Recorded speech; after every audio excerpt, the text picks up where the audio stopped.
We're going to start in 5 seconds. Sounds good. 4, 3. Oh. Wrong. Technical difficulties.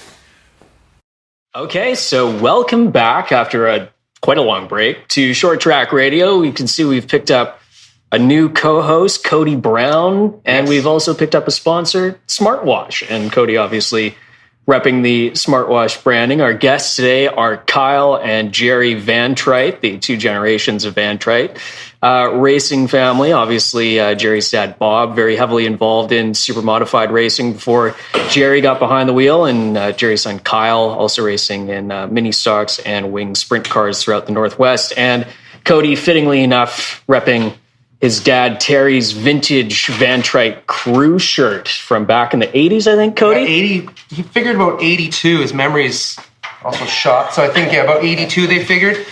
81, we found a picture from 82. So somewhere in there. I can't imagine why the memory's shot. No. Stories we've heard as we've grown up, Cody. Yes, the stories we're not allowed to tell today. Yeah.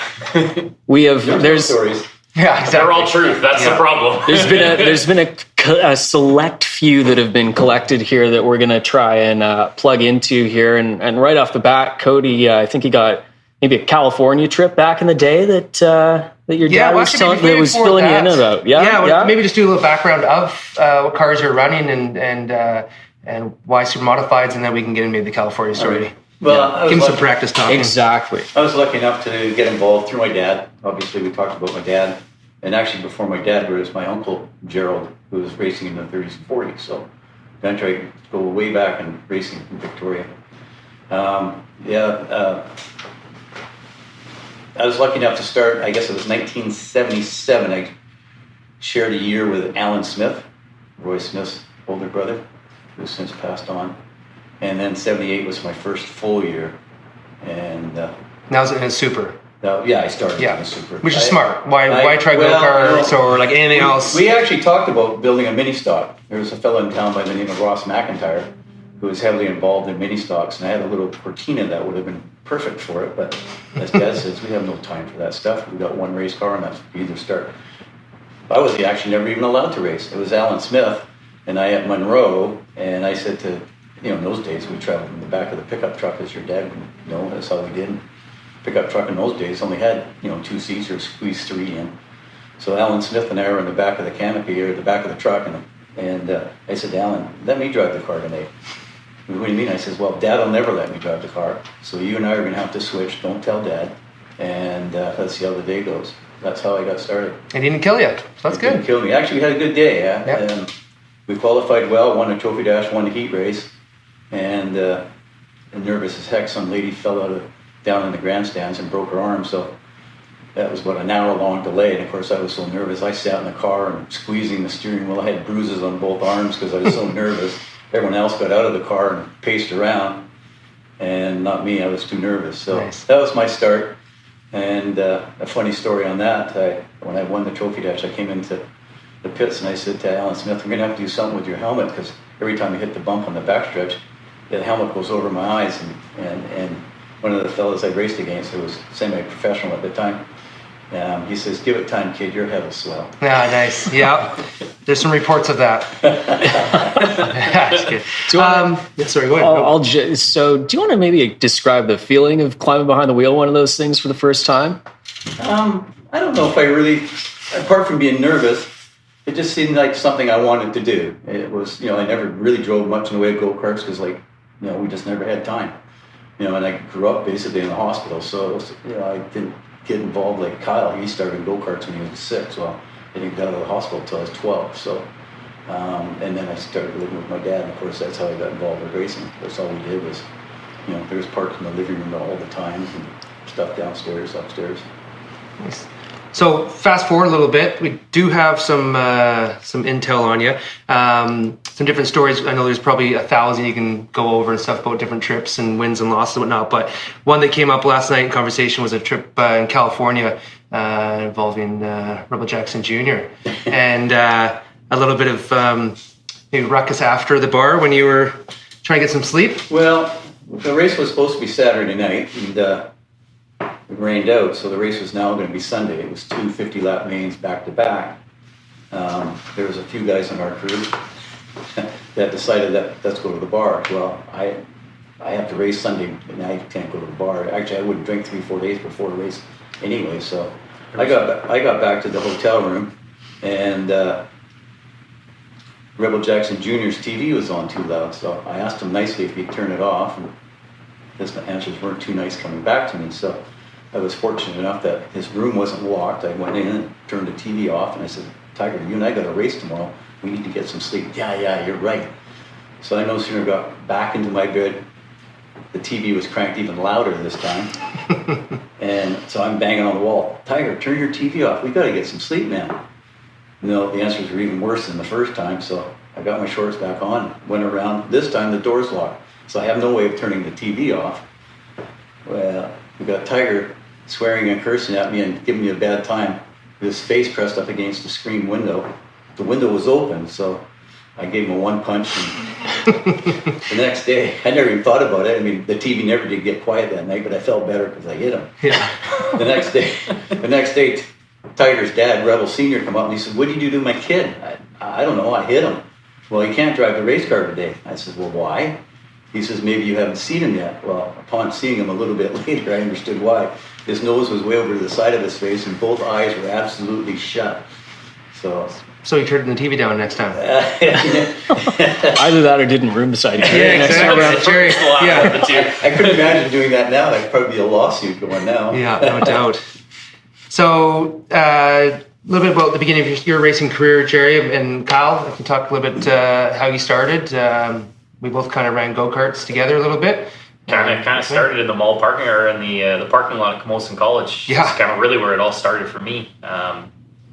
My grandfather passed away when I was 4 or 5, I guess, and kind of made the promise that he was going to give me my first race car, which ended up being a go-kart, and we got it when I was 5, maybe 6. Started running it when I was 6, but couldn't run it anymore till we were 8 officially. When they were running up at Cassidy, so I started predominantly up at Cassidy as far as running races and racing. We did a few races at Western on the oval with kind of select shows on a Saturday, or it was usually Monday, like only Mondays. I think we used to. We run did them. some on Saturday. We did some on Monday at Western Speedway and Saratoga. So, and we kind of had a lot of fun running on the oval. And I mean, my favorite person to race against was Dave Bell. No, none taken. I'm sorry, but you weren't 72 years old. Yeah, when fair, yeah. You were 77, I think, when I first started 77. against him. Yeah. he changed his license plate number, his car number, every time he aged one. And unfortunately, he passed away this past year. But it was somebody that, always happy to be there, and he'd be coming up there high-fiving me, and here I am, this 6, 7, 8-year-old kid, running races, and he was older than my grandfather at the time would have been, and out there enjoying it just as much as I was. So that was, to me, it was always special running with him. And that was kind of a cool time in karting on the island, because you had the Chemainus Grand Prix, Port Alberni Grand Prix, the kind of street race scene that developed there for a few years too. Yeah, Chemainus Grand Prix was probably my favorite race. One of my favorite races. We did a street race in Boise, Idaho, which is really kind of where I found some speed in a go-kart.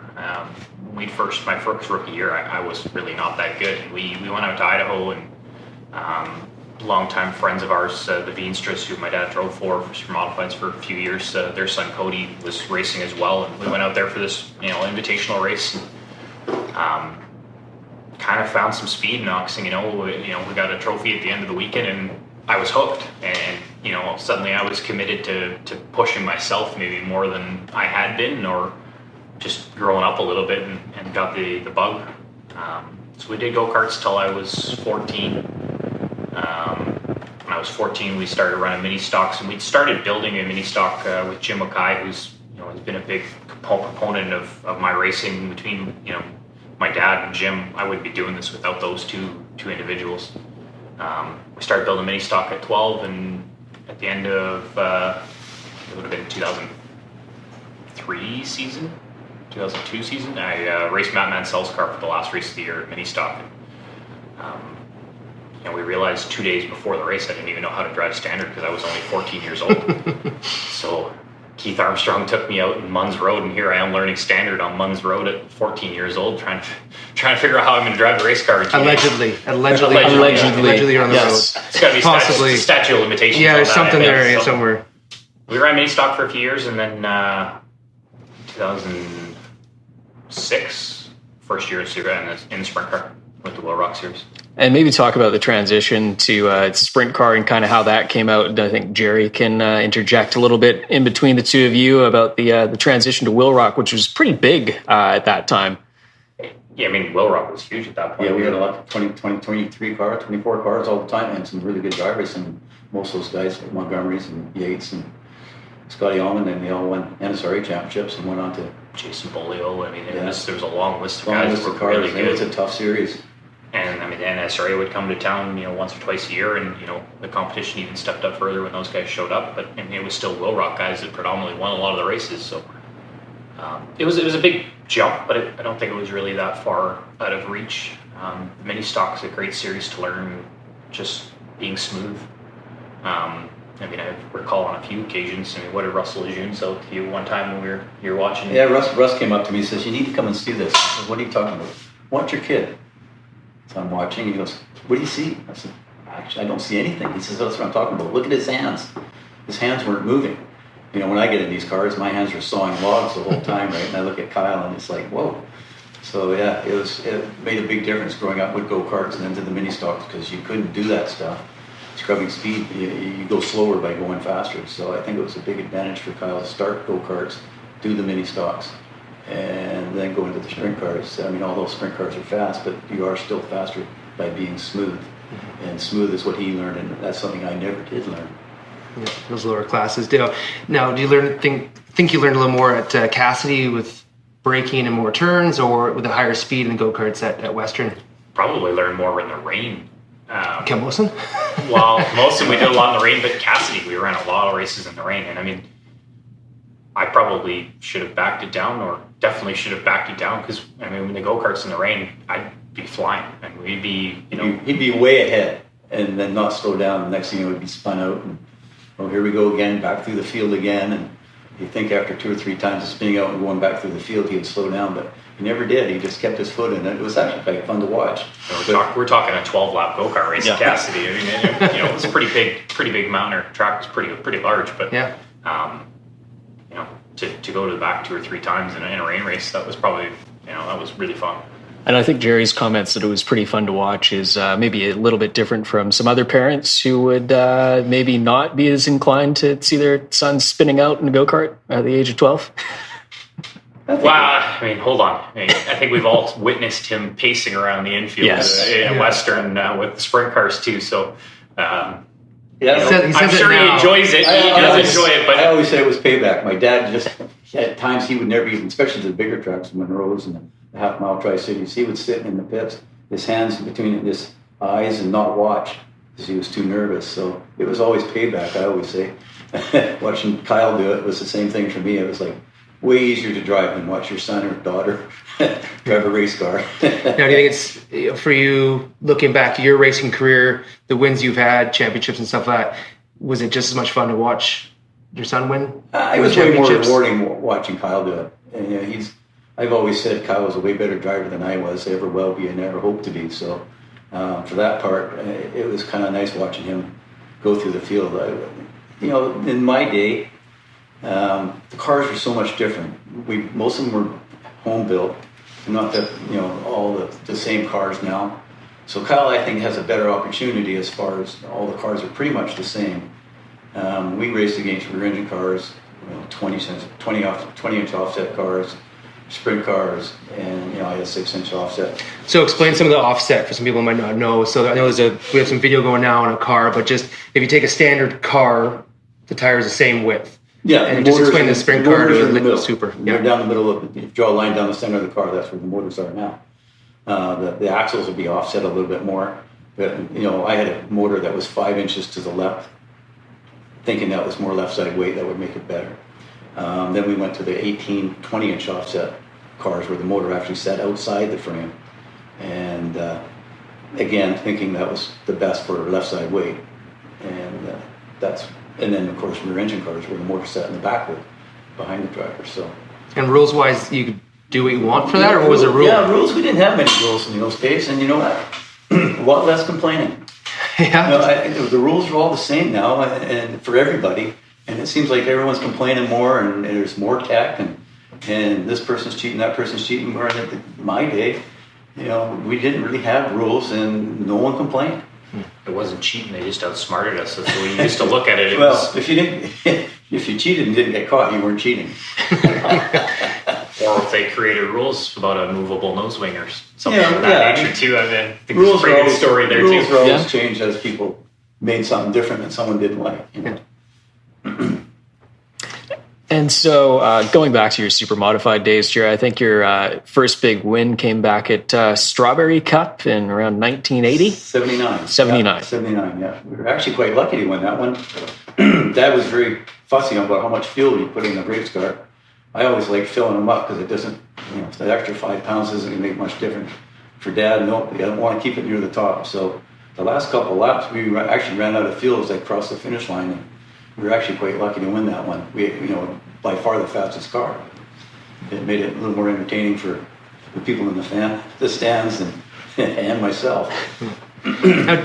Obviously, 79, we weren't born then, but do you remember your first race watching your dad? Did you ever travel around at all? I don't recall if... I don't remember my first race of what I watched. I mean, I know there was a lot of pictures from Western. You know, he'd only race there once or twice a year. It was really all we'd run at home. So, you know, I didn't see a whole lot of races. We did do a few trips here and there, but I mean, my sister's 4 years older than me, so you know, both of us were still fairly young at the time, and you know, not the most easy to travel around with as far as taking on a race trip. You know, especially with the crews that, you know, sprint cars and super modifieds needed, and not to mention the crew that was associated with my dad's crew. They're quite the characters, and you and I have grown up with them as you know, as family. I mean, you know, like Rick is, you know, he's an uncle to both of us, but he's not an uncle by any means. Yeah, Jason White was sending a message on Facebook saying that it was a first reality TV show before reality TV shows watching you guys. They figured about 11 or 12 or so around the racetrack, and he has fond memories or very vivid ones about what was going on back then, and how much fun it was. And I think that's maybe a little bit of difference for from today to back then. Was it seemed a little bit more of a community. You travel a little bit more. The whole family went, or at least a couple times a year they go and vacation around it. Now it seems that life's getting busy for a lot of people, but how do you guys find time to run the cars that are around us here? Well, fortunately for me, I'm retired, so it makes it way easier for me to just come out, you know, 200 yards and back in my shop. Kyle living in Vancouver, he gets over as much as he can, but we don't expect him to be over every weekend because it's expensive for him going back and forth. So we're lucky we have, you know, Laurie Michaud, Rick Cox, and Jim Mackay and myself. You know, we can work as much as we want. You know, apart from Jim, Rick and Laurie, and myself are retired, so we just pick an afternoon and plug away and have fun. And Jimmy will come over and work till the evening and midnight. I want to be in bed by then, but Jimmy's a workaholic, and he's just by far the best guy I've ever had associated with working on race cars. So, like Kyle said earlier, we're very fortunate to have Jim Mackay. Now, talking about an all-star crew, I heard a story about maybe a race in Portland where things didn't go so well, and you went to try and find a ride home, and the crew might have been not at their best operating capacity. You know, they always say payback. You know, Rebel Jackson was one that put me in the wall at Portland, and I ended up with, you know, a punctured lung and some shoulder injuries and some arm injuries. And the doctor just refused to let me leave that night. And I says, well, I got to get, you know, back to Victoria. So he says, okay, well, under no circumstances can you be driving. I said, that's fine. I got a crew that'll get me home. So when I got back to the racetrack, the crew wasn't, they were in no driving standards because they didn't expect me to come home. So we were going to stay the night. So I promised the doctor I'd get home. So I ended up driving them home. And that's the story I had too was, well, yeah, we didn't think he was going to come back from the hospital that quick. And I'm like, yeah, but you still made him drive home. Like, you could have waited a few hours and someone could have driven, but no, they seemed to be very helpful, or didn't seem to be very helpful in that matter. Well, you know, it's one of those deals. I mean, I understood that, you know, Laurie and Rick and your dad, they liked their beers after the races, and I was the one that was mostly on the hook for driving home, and I expected to to drive because they did lots of work during. I always thought it was easier to drive than being a crew member. Now I know that it's way easier to be a driver than a crew member. I think You should live in a different city, and you don't have to. yeah, There you go. especially the last few years with Blake being around, it's been a lot more of a challenge to just come over for a weekend or every weekend, or we used to come over a fair bit when it was just me, and work from 8 a.m. till midnight in the shop and just full on let's go race mode. Now where it's a lot more of a pick my battle as to when we're getting over here, and more reliant on, like say, my dad and Jim and Rick and Lori, a few others that help out from here and there. I think one of the good stories from you guys traveling days that I always liked was Grandpa and the chocolate thingies in Meridian, where he learned that it's not so easy being. I felt sorry for Dad at times because we were pretty young and he's old, and there would be times where I felt sorry for Dad. I'm pretty glad that you're not like we were now that I'm the dad. Yeah, there was a couple of times there where Dad would get pretty mad at us and we'd have to pack up early and he'd had enough of it. So. I was pretty young, but you guys, I do remember working you guys had a small shop, did a lot of stuff yourself, on a super modified, you're still doing it with hands. Yeah. How was that relationship working with your dad? Things you do differently, the same, or how was it? Oh, it was great. Dad he had a huge temper with a short fuse, but we all worked around that. And Dad was very passionate about racing. That was his whole life. He didn't play sports. He didn't do other things. He didn't go to the bar. His life was come home, work on the race car. At work, he'd build parts for race cars. He was machinist at the BMD. In those days, he pretty much built everything. Right now, you can buy pretty much everything off the race car store, as I call them. So, Dad was very passionate, and I was very lucky to have Dad in my life for as far as racing went. It was tough sometimes. I would try and make cars lighter, try and go quicker, but Dad said, no son of mine's going to sit in the car when it's not that safe. So he'd always build things a little heavier and a little more sturdy. So, I respected that. So then kind of flip that to you now, racing with your dad. How was that from Go-Karts, learning how to drive essentially in the back rows with other racers teaching you, and then have your old man be your spotter and stuff? I mean, spotter. Come on, this is not fender racing, Cody. You're Yeah. showing your style of racing. These stupid things don't have fenders No on. fenders. How are you supposed to touch it? No fenders, no radios. Clear I would inside. probably unplug it anyways. To be That's honest, why I have the but- headset on right now. I can't do anything with racing without someone talking in my ear. No, it's been great. I mean, we started, like I say, I was 6 when we started this, and we've been doing it on 32 now. So 26 years on and off of racing. I mean, there's a few times where I was living too far away, working for the railway, where I was living, far enough away that I wasn't getting back out here to do racing. Been fortunate where the times where I've been in Vancouver and been in Vancouver for a long time here now, where getting back over here and getting back into racing has been something we've been able to do together. And that's the biggest thing, is it's brought us together as far as spending time together. And, when I was younger, it kept me out of trouble as far as doing things, because I'm too busy working on the race car, and that's what I wanted to do. That's where I grew up. And I was raised on, if I'm at home and not working on the race car, Dad's not working on the race car either, and we're not going racing if the car's not ready. So, we were out in the shop, and that's what we did.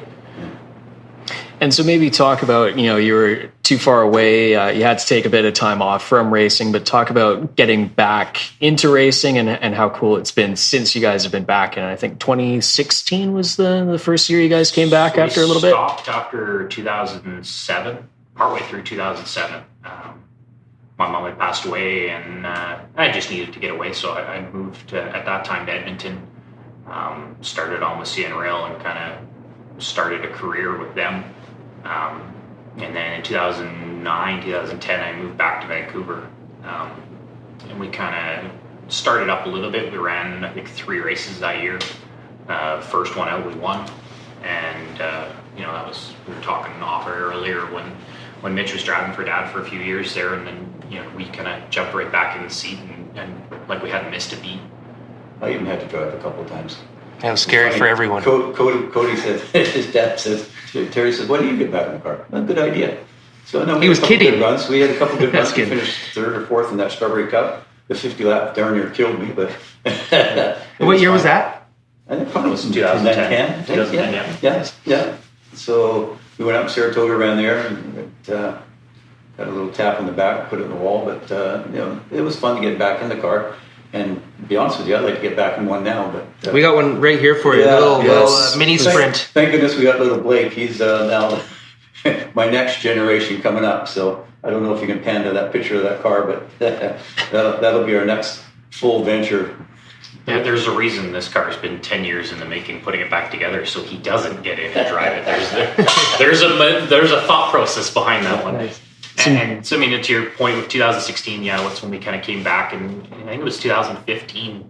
I moved back to Vancouver and kind of started coming back around the racetrack and got the bug again. And then Aaron Willison had started his first year, and through Ryan Patterson, who Aaron and him had kind of been friends through the mini stocks a little bit, and just started talking to Aaron. Well, find out him and I live 10 minutes away from each other, so I started helping him a little bit that year.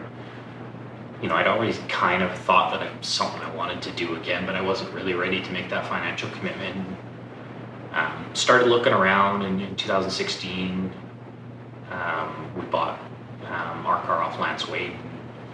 Kind of started going full bore on let's go racing again. And I guess it would have been 15 we bought that.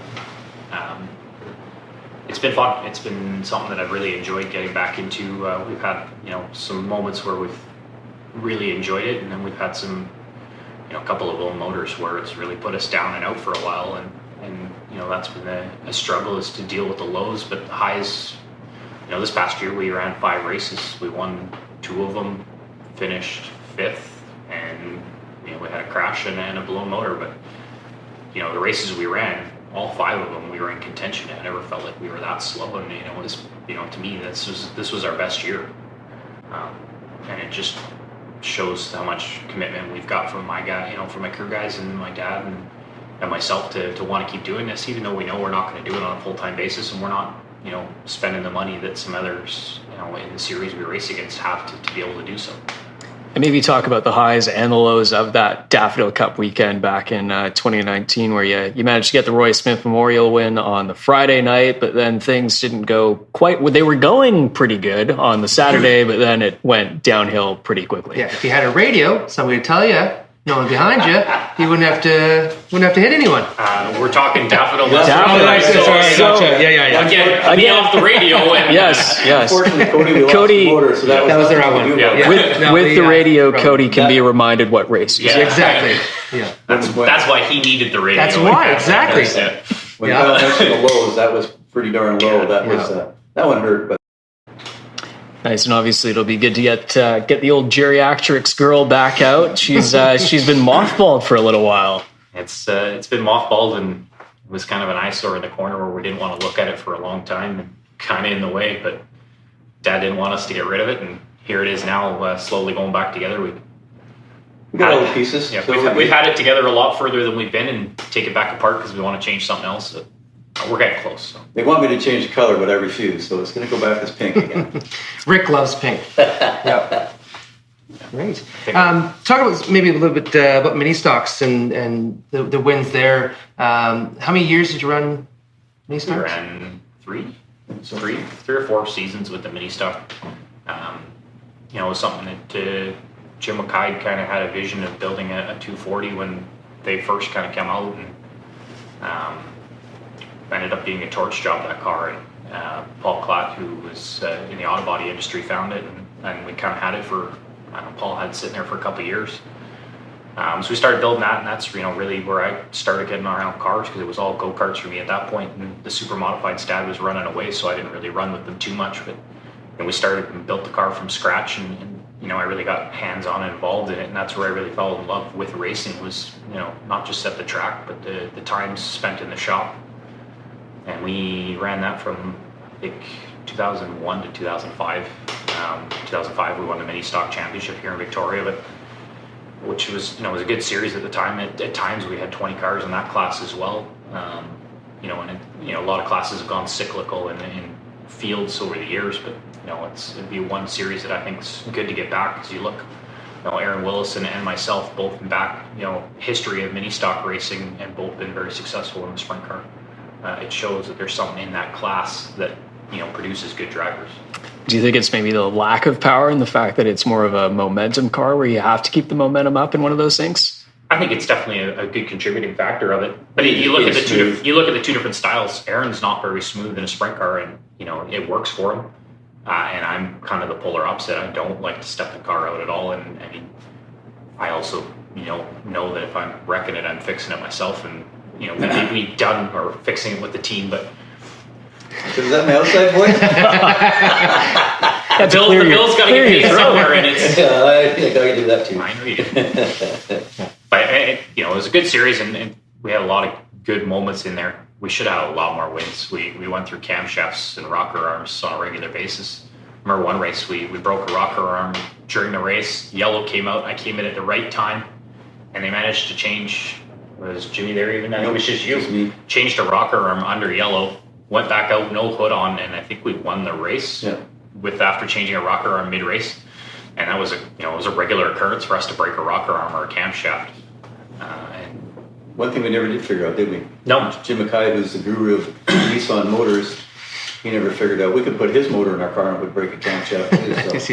Yeah, we used to go down and run open comp races down a couple in California, at Lakeport, California, and then Butch Ben's track in Tenino. And we ran Jimmy's motor one race and looking good for the Saturday or the Sunday race. Sunday morning practice, go out, blow the motor up, broke the camshaft. So yeah, we don't know. Still to this day, we don't know. Nice. So if you're trying to promote racing and get people to get into it, how would you recommend doing that? Just come around the track. Which class would you recommend people starting out in? What's the first sort of 5 steps? Just come out and be a part of it at first. I mean, that's the biggest thing is come out and be a spectator and be someone that observes it and ask questions. Come down into the pit area. We do the Fan Fest every week at Western and ask questions. Come sit in the cars. That's a big thing for the little kids to come down, and that's where it starts is getting the kid and the family involvement.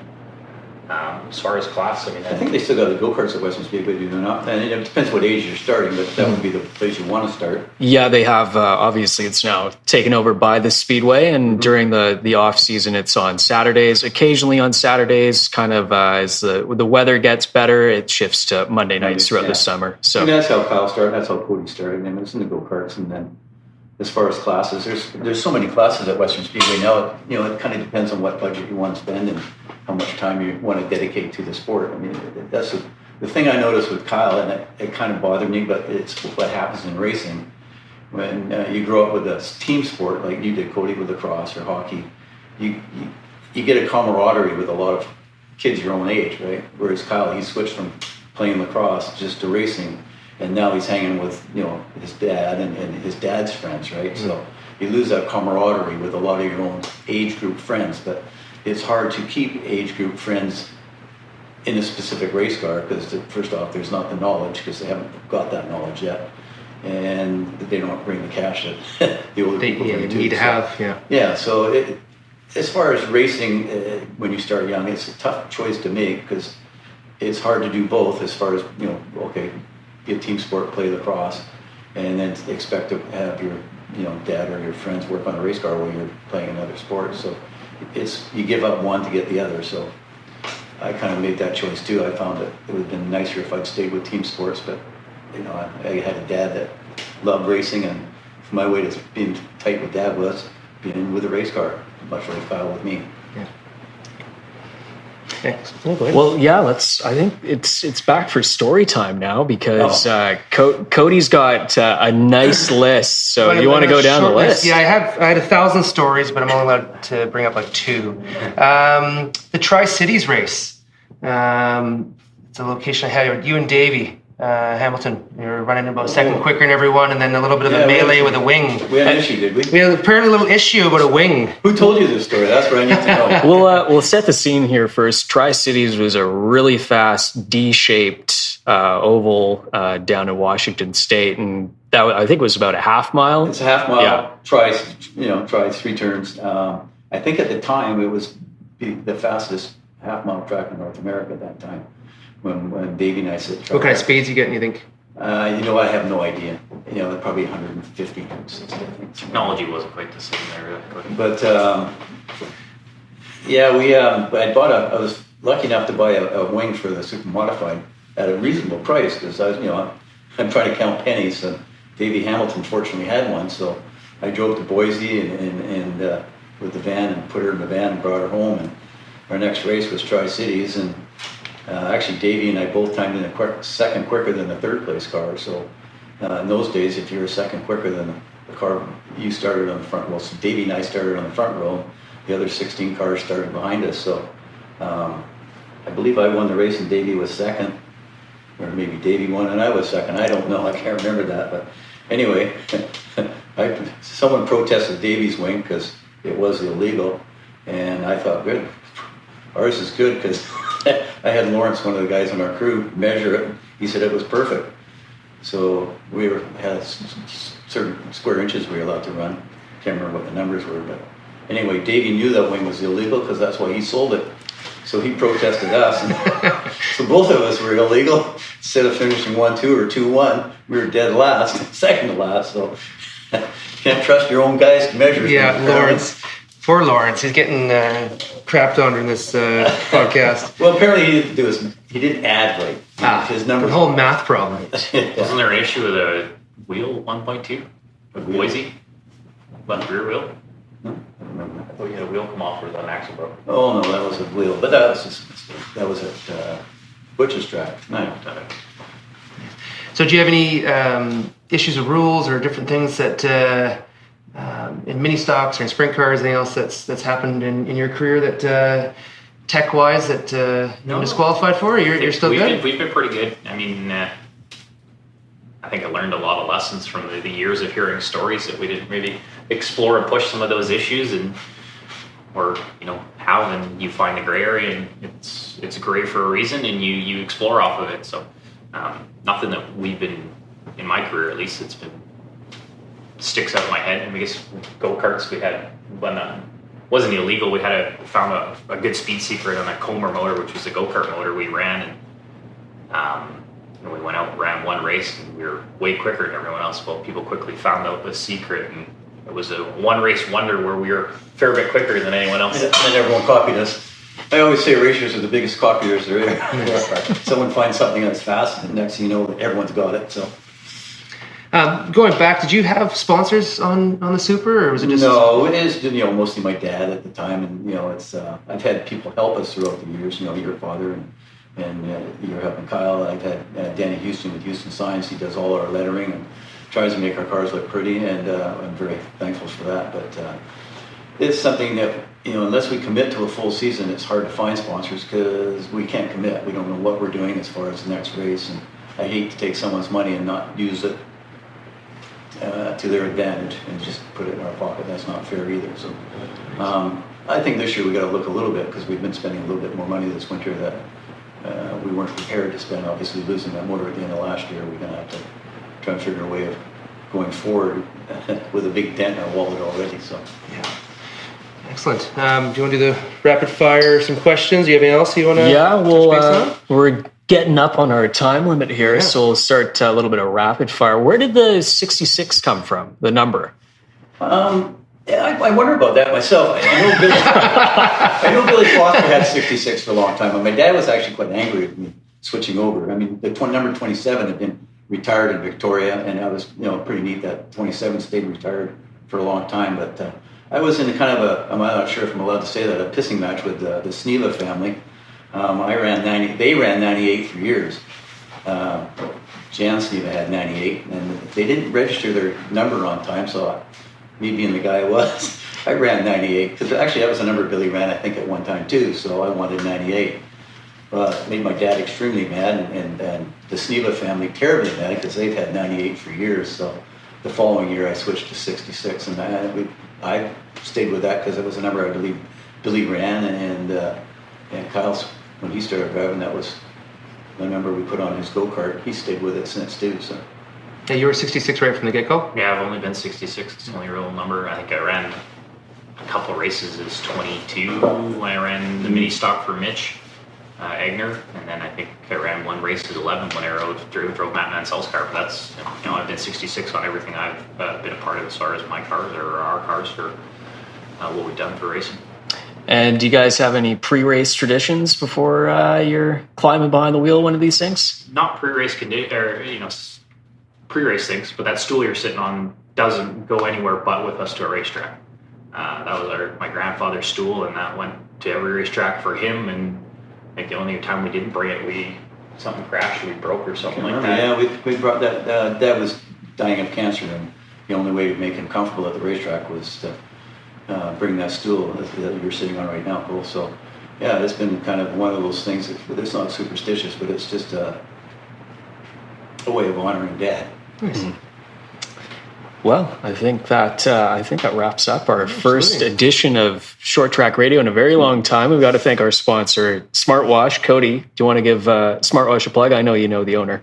Yeah, he's a great guy. He's wonderful. He's got a really hard worker. Oh, he's got a great worker. Tommy Peggs is our camera guy. Smartwash has jumped on board. We're going to try to do some more funding for some cars this year for the 66 if he gets his shit together here. And it's a commercial cleaning company. We do office cleaning, house cleaning, pressure washing for trucks and driveways and everything. Trailers, RVs. There's a great RV outside that we cleaned up for. The owner's a little bit of a dick, but he paid right away, so that's good. Yeah, are you allowed to say that? You can say whatever you want. There's a 6-year-old program. This is off. Yes, it's online, so we're okay. Yeah, we're all good. Yeah, let's go through the Netherlands. So appreciate you guys coming on board and being the first to do this. I think that it's great to have local families still running in Victoria, and it's great to see you guys back together out on the track. So can't wait to see you out there this year. Thank you, Cody. Thank you, Cole. Appreciate you guys doing this, and it's a good thing for short track racing just in general to get the message out there and kind of introduce some of the personalities of it. So it's a great thing you guys are doing. Appreciate that. Well, thanks for coming on, you guys. And this has been another edition of Short Track Radio. Stay tuned for whenever we feel like posting again.